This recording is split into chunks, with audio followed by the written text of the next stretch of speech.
everyone. Welcome to Truce Talks. We're still in the midst of the pandemic that is sweeping the world.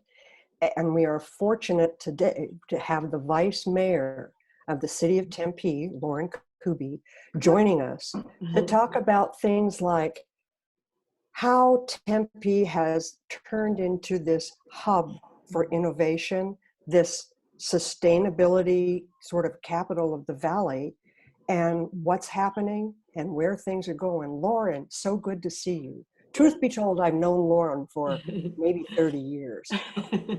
Hi, Lauren. Thank you for joining us. Oh, it's great to be here, Diann. I miss your face.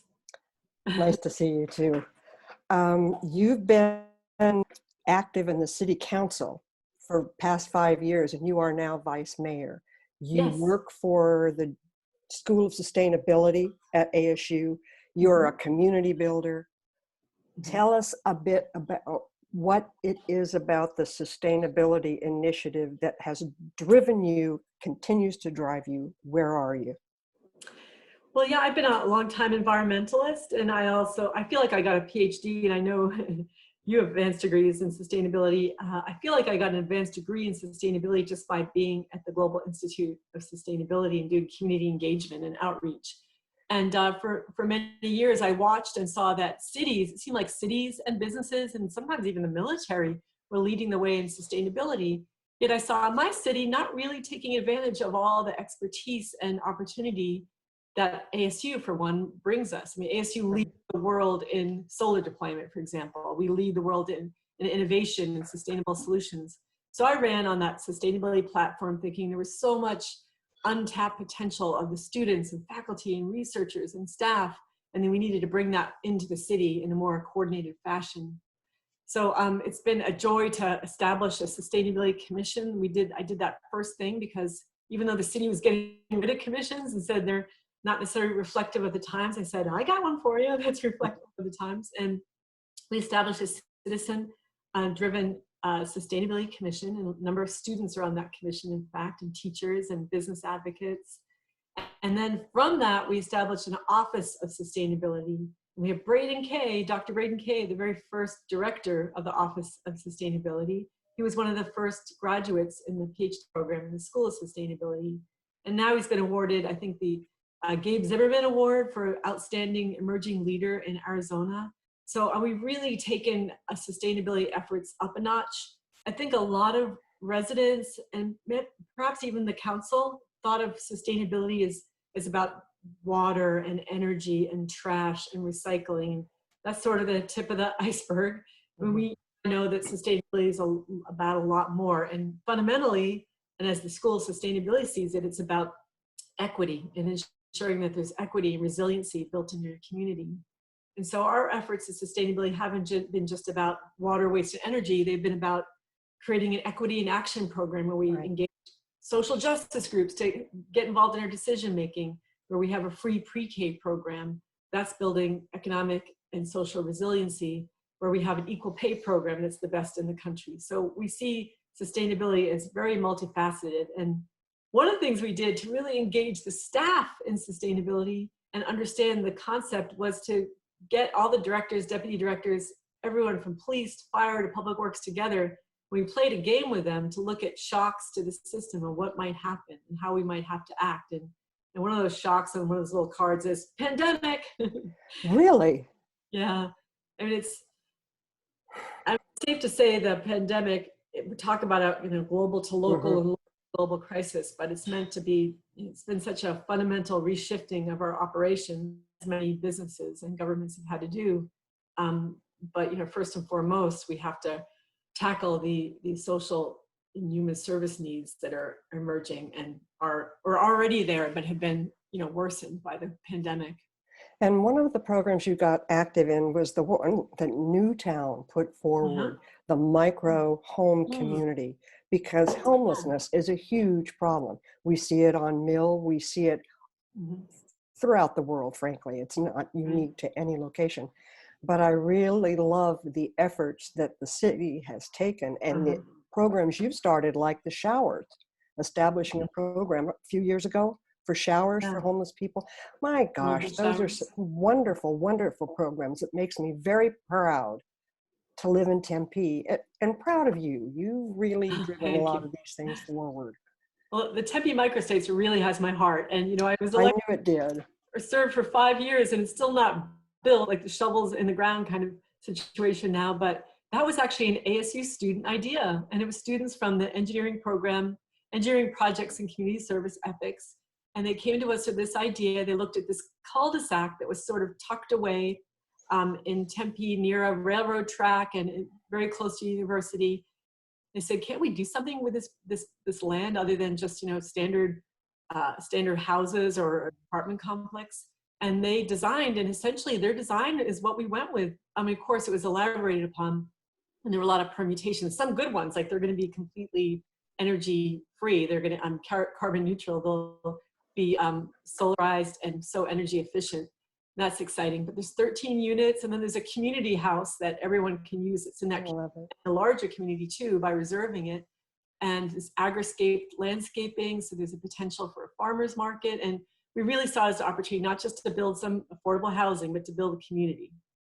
Absolutely. And you mentioned Agriscape. I had Mhm. not heard that term before. Mm. I really like it. That tells me you're going to be growing fruit trees, vegetables, and that's a wonderful idea. I forget, Alan Carlson from Newtown. Stephanie Brewer is the new. Stephanie is coming on to talk to us specifically about that program. I'm just Oh, so great. jazzed about it.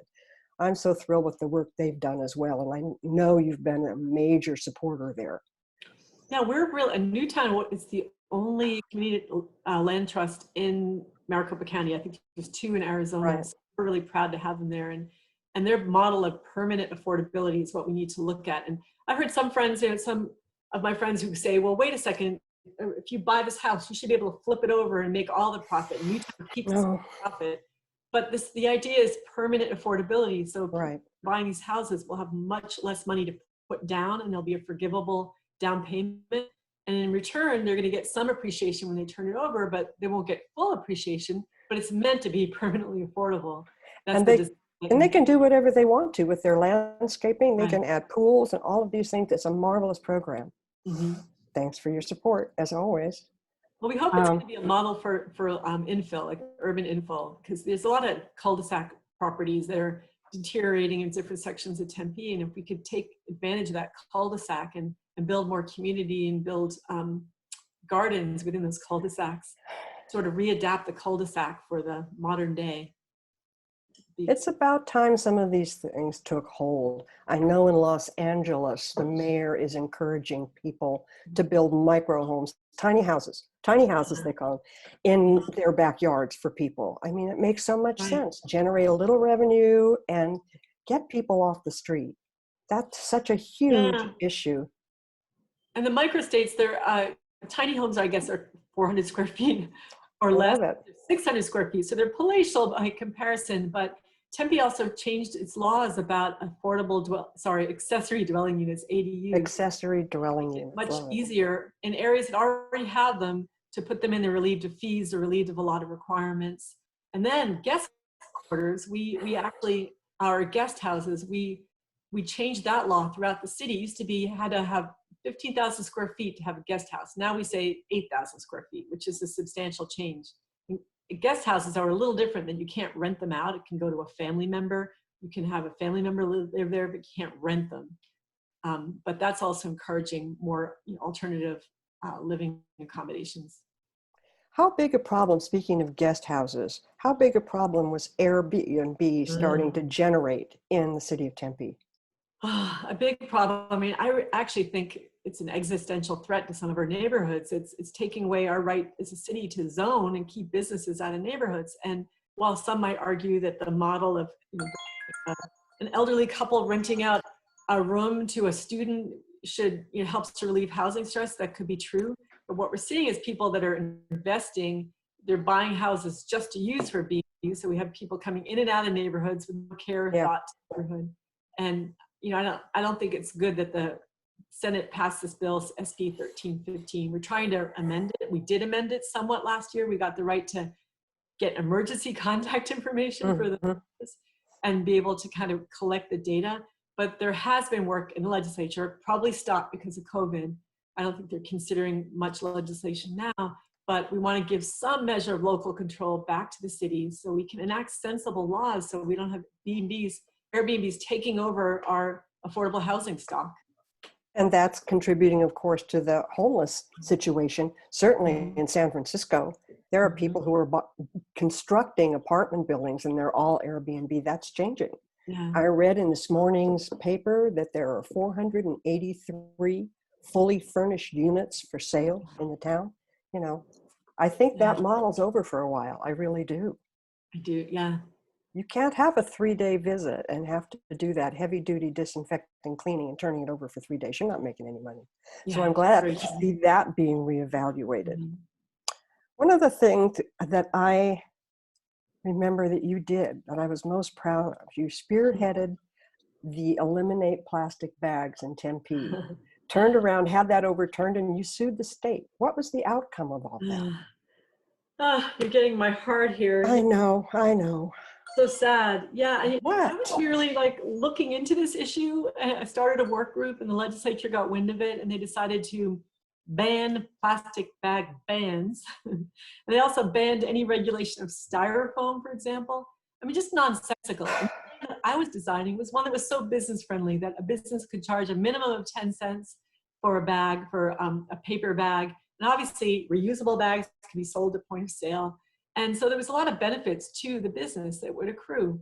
And we've seen sadly around the country, the Novalex, which is the premier bag, they use recycled content, but they're the plastic bag company, and the American Chemistry Council, they supply a lot of the money to defeat these bag bans. We saw them come down like so hard on us when we were just devising this plan. So they also decided to make illegal energy benchmarking for commercial buildings, which does not make sense because you and I know you can't, it's hard to save energy without benchmarking and noting progress or decline. So that was very frustrating. So the Center for Law and the Public Interest and Tim Hogan, who is a hero to so many of us, he's a public interest attorney from way back when, he took on the case and started to sue on my behalf. Eventually, sadly, I was dismissed from the case because I wasn't ripe enough. And I thought like, I'm plenty ripe. But they decided because I hadn't actually passed the law that I wasn't the one to take on this. So Bisbee did. Bisbee had a long time ban in place, and so they became the new plaintiffs. They eventually withdrew their complaint because they couldn't fight. They didn't have the money in their budget to fight it, and it's a really sad statement. And we've seen cities and states and entire states like California ban single-use plastic bags, and there's always this kerfuffle. There's always this worry, like, what am I going to do with dog waste? What am I going to do with my Right. garbage bags? And invariably, solutions are found. Plastic always comes to use somehow. It's not like bags will disappear, but the overwhelming number, like 350 bags per person a year in the United States, and we know that so little of that is recycled. Especially when people feel good about Right. bags to the supermarket, but so little of that got recycled 2 years ago. And now with the plastics market bottoming out, it's just basically all that is trash. It's cheaper to produce plastic from virgin plastic pellets. Sadly, with COVID, we're seeing a retreat more to plastic bags. Yes. I was at Trader Joe's and they said I couldn't use my reusable bags. And that's kind Wasn't of, that shocking? That was just shocking to me. yeah, did. I mean, I understand what if I wanted to appeal that. What if I'm the one holding the bag and you don't touch it? I'm happy to pack my own groceries, but they said that was their policy. Yeah. Yeah. So, That's really tragic. so that ban on plastic bag bans, the ban on styrofoam regulation, that is going to have to be taken up once we have a legislature that is blue. And we do have hopes in 2020 that we'll have a blue legislature, and that law is tops on the list to repeal. I think it's going to be interesting to see how we come out of this pandemic, if we do. I'm reading that it's going to be maybe 3 years till we have a solid vaccine. So that means for some of us, we're going to be sequestered for a very, very long time, which gives people a chance to think and maybe read a little more broadly and think a little more deeply about some of these issues. We can't keep losing wildlife, sea life to plastic. And in our business, We deal with the best plastic we can use that's broken down again, but it's still Right. plastic. Glass Yeah. is out of the question. It's a weight issue. So there are a lot of things that we're looking at thinking, okay, how do we do this? How do Right. we do this going forward? Mhm. What do you see the city of Tempe focusing on going forward? What's the buzz going on council? About sustainability or just generally response to COVID? Both, both. Well, we see, I'm deeply worried about the governors. We have a governor in Arizona. I know you have out-of-state listeners, but Trump visited yesterday, and coincidentally, the night before the visit, he passed an executive order reopening bars and restaurants as of Monday. And I have deep concerns about that. First of all, we're heading towards the summer season, which is traditionally a lower occupancy, lower business activity anyway. And then we know there's going to be restrictions about how they open, and maybe only 25% occupied. And so what's going to happen is servers and bartenders, and we have a lot of working people, a lot of servers and bartenders in Tempe, they're going to be required to come back to work and sign a statement. And if they don't, and they'll be required to come back to maybe have one shift a week or less. But if they don't, and even if they do, they're going to lose their unemployment. So we're going to start to see even more dislocation, even more poverty in the city. I'm worried sick about it. Yeah. My daughter is a server, and so I can feel that pain firsthand, and I just don't understand why we're moving back too quickly. Epidemiologists at ASU who are doing a study have said we can't even consider this until the end of May.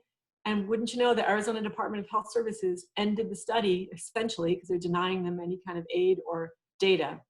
So they're trying to end that study because they don't like what the study was telling them, the modeling study.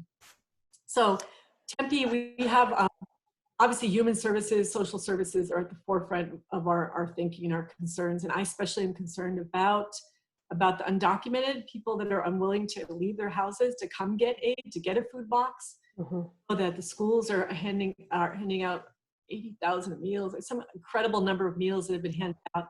They do it 3 days a week, and they do it in advance too. Like, you don't just get one meal, you get a few days meals. But they say a number of the undocumented students and families are not showing up. So I've been working with a group called ICNA Relief Arizona, and it's a Muslim-based organization that does amazing food distribution work. They also have housing for those who are survivors of domestic violence, and they have a free clinic for the underinsured and the uninsured. But their food distribution has really kicked off, and last month alone, 1,000 families were assisted by ICNA Relief. 1,000 families. And there's a website people can go to and contribute to that. Yes, correct? There is ICNA Relief, ICNA Relief AZ, and I'm happy to provide that. Yes, please do. Please do. We'd like to include that. And I was helping to package food, and they're actually bringing some food down to Tucson, and they've been going to the Navajo reservation as well, into Tuba City, because there's such need in the Navajo community. And I feel like we're all connected. Tempe is about compassion. So if we're not helping the White Mountain Apache, if we're not helping Navajo, then we're not who we are. We need to reach beyond just Tempe. But I'm deeply worried about the poor in Tempe. We have a 21% poverty rate in Tempe already. And who knows how much of an increase we're going to have in the poverty rate the next time we see this, when we see the census results. Lauren, is the poverty rate related to students at ASU? Are they counted in that? Because so many of them are way underfunded and way underprivileged. They are. I mean, that does contribute to a poverty. And of course, students who live in, all over the valley, but that does contribute. It also contributes to pressure on our housing. Yes. We have, I think, 8,000 students in need of affordable housing in the city of Tempe.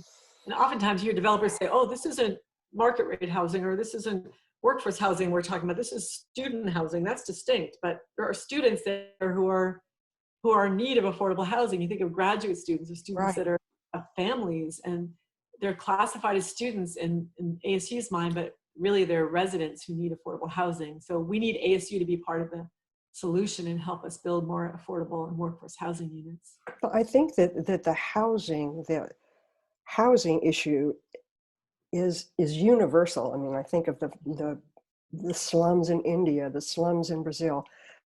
all this kind of thing. I've looked down Rio Salado. I've looked down the river. There are people living in that environment.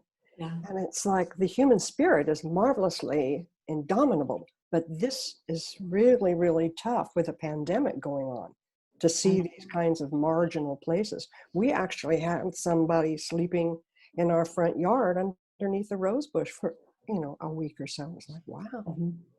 wow. And there's, we were opening up 15 beds, Salvation Army, and also at a hotel in Mesa with Maricopa County's assistance.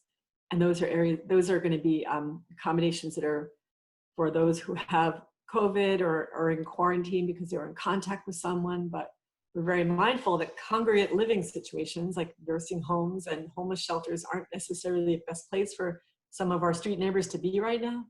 In some sense, they could be safer being out in the encampments, which is like a mind-blowing idea. Mm-hmm. So we've Mm-hmm. established hand washing stations out there and really ramped up our outreach team to go out into the encampments and offer food and relief and water. We have hydration stations we're setting up all over the city in anticipation of needing heat relief because summer is upon us. Is there pressure being put on the city of Tempe about opening things up earlier? Are you seeing sort of the unmasked people coming down and protesting some of the local ordinances? Yeah, not protesting. We've had some nasty letters, but we always get nasty emails. And I try and engage with, not just by writing some templated reply, but calling people and just explaining where my head is at and why I think we should remain closed. I mean, we're just going to have to revisit a closing. Why not do it right the first time? That's my thought. And, I just don't know if we're going to stand up. I think we should do something counter to the governor and not open our bars and restaurants. I'm not sure if our mayor has emergency power is willing to do this. And so, we'll have to see what happens there.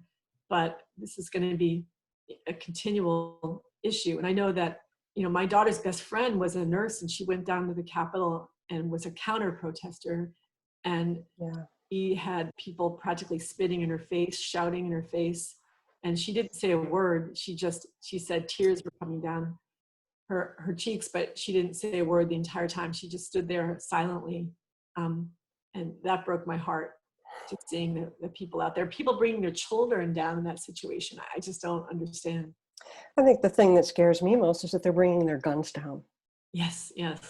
I find that just absolutely terrifying. There is a gun store down on University, and the line outside that store really? is amazing. And I look at them and think, are you my neighbors? What are you doing? Why do we need guns in a pandemic? I mean, we're all united and everyone knows someone who is experiencing just a loss of income or loneliness, isolation. And it's just sad that somehow it's becoming politicized.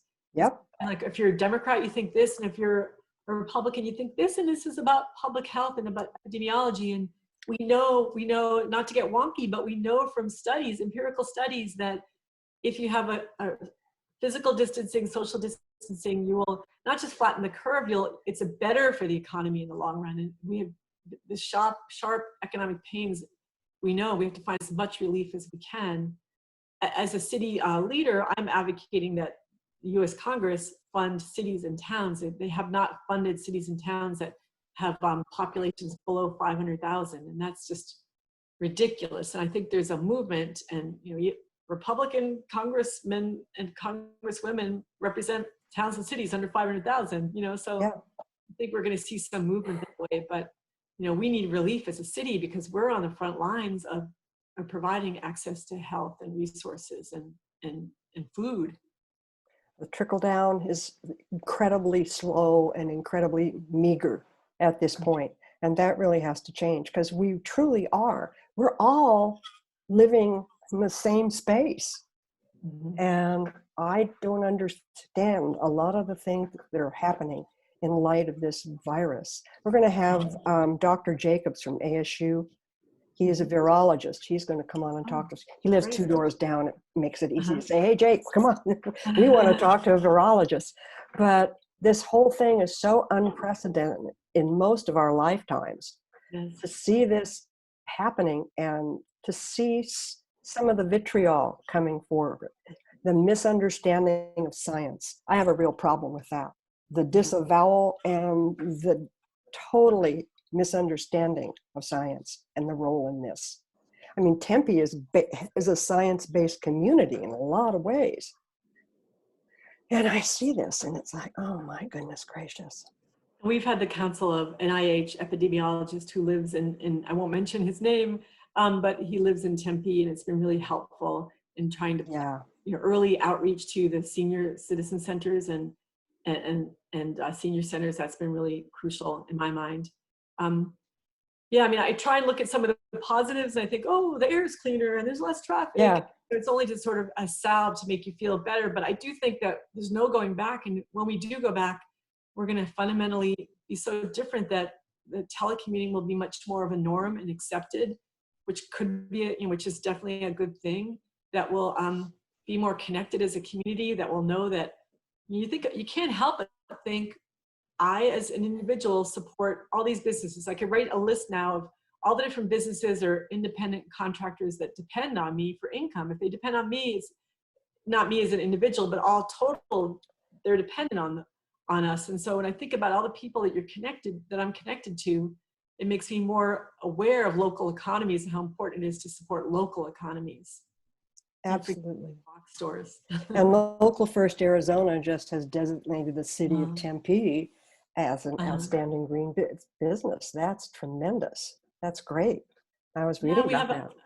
Wow. We have a great program, a green certification program with them. And it's not this mindless businesses will say, we want to be sustainable. They have to actually go through this process. Yeah. And they become a green certified business. We did that. We're proud of that. Concierge who will like talk to a restaurant. It's like, oh, you want to become more sustainable? How about composting? And here's how you can get composting to your business, and we'll set it up. And they become sort of a concierge for that business, because the business manager is too busy to look at it. So we kind of digest it all and say, here's your options. Here's your options on compostable food packaging or that kind of thing. Right. So now we're jazzed about that. Once again, makes me proud to live in Tempe, and I'm proud of you. And when do you think how are you guys doing meetings now? How's the council meeting? Are you doing it strictly on Zoom, doing that sort of thing?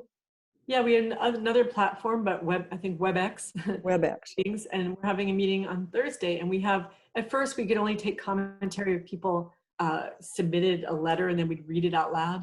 But now we have the option, people can call in. They can watch on Channel 11. They can go on Zoom and ask a question. They can submit a comment. They can submit a question. So we're trying to be more open, but we still realize we're losing something, because there's some people that don't go online, that don't have a television. So we need to find ways to reach out through neighborhood associations and homeowner associations, and working through social justice organizations to keep people informed.